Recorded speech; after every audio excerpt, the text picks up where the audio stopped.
Hello everyone and welcome back to my channel. Today we're doing r/MaliciousCompliance. Hope you enjoy and let's get right into it. Don't want to wear your seatbelt or sit in your car seat? Okay, enjoy some unexpected trauma for the next year or so. Long time lurker, first time poster, on mobile, etc, etc. This particular case of malicious compliance happened back in 2003 when my little sister was just 3 years old. Back then, she was pretty stubborn about most things. However, one thing she was particularly stubborn about was wearing her seatbelt harness in her car seat. No matter how many times my parents tried to get her strapped in, she would either undo the buckle or scream and cry until they gave up. As you could imagine, it's pretty unsafe for a 3-year-old to be riding around the busy Southern California streets unbuckled, and obviously my little sister didn't understand the reasoning behind wearing a seatbelt yet. Cue the malicious compliance. One day, after a particularly fussy episode with my little sister, and my mom not getting very much sleep the night before, my mom decided she wasn't going to fight the wear your seatbelt battle with my little sister when packing us in the car to run some errands. Instead, we all hopped in the car. I was in the passenger seat. My mom turned to me, winked as if to say, "Watch this," and began to tell my sister that she had better put her car seat harness on, which went about as well as you would expect. Instead of continuing to argue with my sister, my mum simply said, "Okay," and proceeded to pull out of the driveway. As we began to drive through the neighbourhood, my mum gave me another look as if to say, "Hold on to something." But before I could realise what she was about to do, my mum somewhat violently shook the steering wheel back and forth to get her big, heavy Ford Expedition rocking from side to side in an attempt to scare my sister into wearing her seatbelt. Now, I love my mother and she is an amazing parent, but I don't think she realised how much momentum a heavy car like that has, even when we're only going maybe 10 or 15 miles an hour.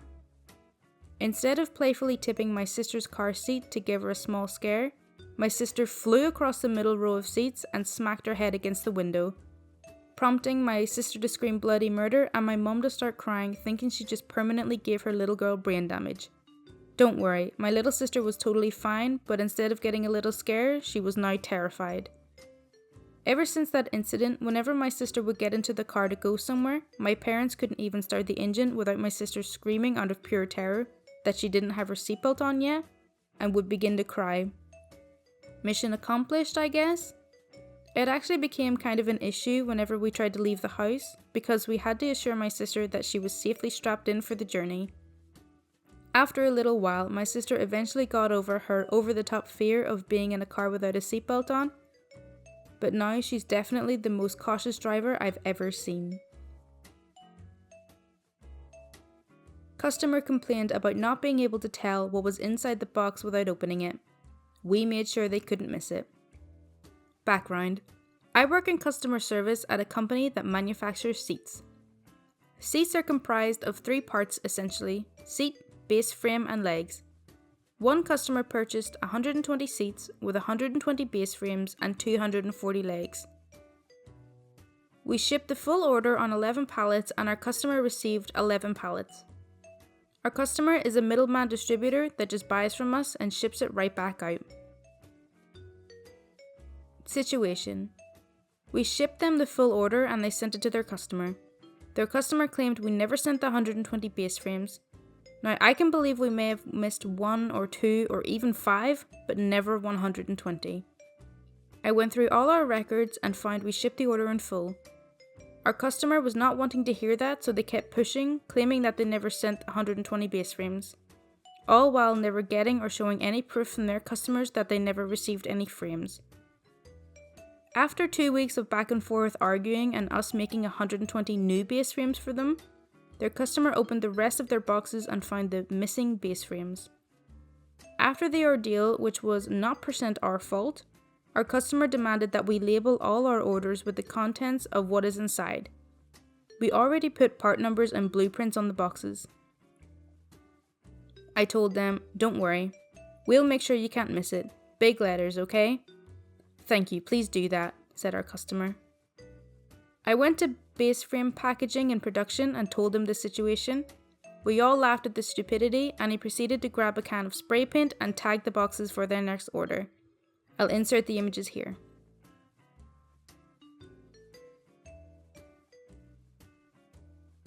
Of course our customer wasn't happy with the graffiti, but they got what they asked for. The real kicker for me was when they said, "We still can't tell what's in these boxes." I wanted to ask if they were illiterate after that. TLDR. Customer lost parts, blamed us, found them, still blamed us, wanted large letters on the box. Got 'em.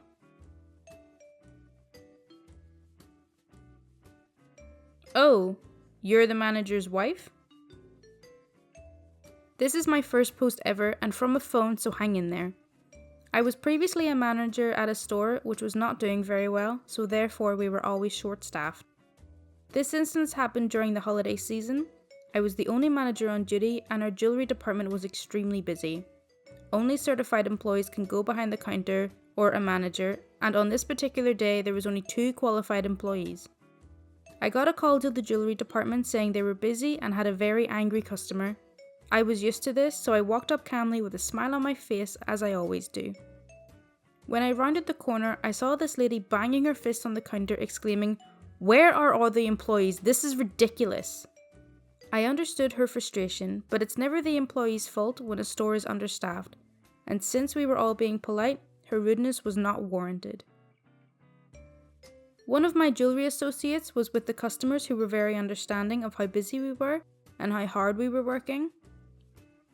I grabbed the keys to open the case and then walked up to the woman and asked, "How can I help you today?" To which she replied, "Well, it's about time. Does no one here care?" And ha! You're the manager? That's a good one. I calmly explained we were doing the best we could with the hands we had and that everyone was doing last minute shopping. I did not say it's not our fault you're in a rush, but I wanted to. Also, since she was causing such a scene, I had to take care of her first when there were customers who had been waiting before her. They all seemed taken aback by our outburst, so no one complained. I was very good at calming frantic customers down, so I chatted with her about her purchase and she continued to give me attitude and called us all incompetent. When she went to pay, I recognised her name on the card. It was the last name of a store manager from another location within the same company that I had worked for the previous year. Oh, I was gonna have fun with this. This is how it went. I am M for manager and she is UC upset customer. Me. Wait, are you in any ways related to store manager? Upset customer. Yes, I am his wife. Why? She looked visibly nervous. Me. Very loudly I exclaimed, "Oh! I worked under him at the other location. He was the store manager. Great guy.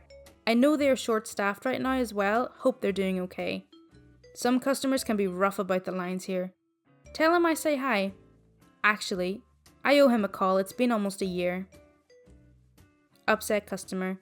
"Oh, that's great. Yeah, I'll tell him you said hi." She looked so uncomfortable and left so quickly, her attitude went from pompous to meek in a minute flat. The best part?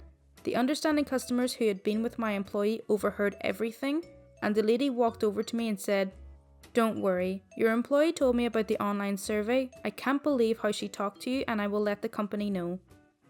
The next day, there was a survey on our website. The company takes surveys very seriously. The understanding customers had let corporate know about the entire situation and named her and the store manager by name. The other store manager did not get in trouble as it was not his fault, but I bet he gave his wife an earful for embarrassing him and verbally abusing people that worked in his company. Also, I got praise for handling this situation and my store's survey numbers went up. Moral of the story: don't abuse employees if you're related to someone in the company. Online rewards debacle. At the pizza place I work at, there is an online reward system that for every order, you receive 10 points, that when you get 100 points, you get a free medium 1-topping pizza, which is $8 at regular menu price, meaning the 10 points equals 80 cents. Every order is 10 points, regardless of how much you order. This old lady walks in and orders a large veggie pizza. Not having to put any coupons on as she didn't have any, I put on a coupon that makes the $20 pizza only $12.99, just because I'm nice. After telling her I put the coupon on, she tells me that I better make sure that she receives the online reward points, but because she came in and ordered at the store, it's impossible to add the points as we don't have any online or app control from the store. Corporate is the only one who regulates the online ordering platform. I explain that to her and she starts laughing in my face, telling me how stupid that is, and if I have some sort of personal grudge against her and I'm refusing to do it. I tell her that if she would like to do it through the app, I can erase her order as I haven't sent it through and collected payment on it yet. She continues to sarcastically laugh at how big a joke that is and says, "I guess I'll order through the app then," as if I'm the one who's causing the inconvenience by not being the fucking IT guy for the app. She sits down and orders through the app and tells me she sent it through. After about 5 minutes of waiting for it to pop up, I ask her if she's sent the order and she acts as if I'm calling her stupid. She then realizes she hadn't actually sent the order through, but of course blames the app for being dumb and adds that it's just as dumb for not being able to add the online rewards if she walks into order. Being the self-controlled employee I am, I make her pizza and bring it to the counter. Right as she takes her pizza, she asks why our dumb app didn't have the $12.99 coupon on the app and asks me to refund the difference.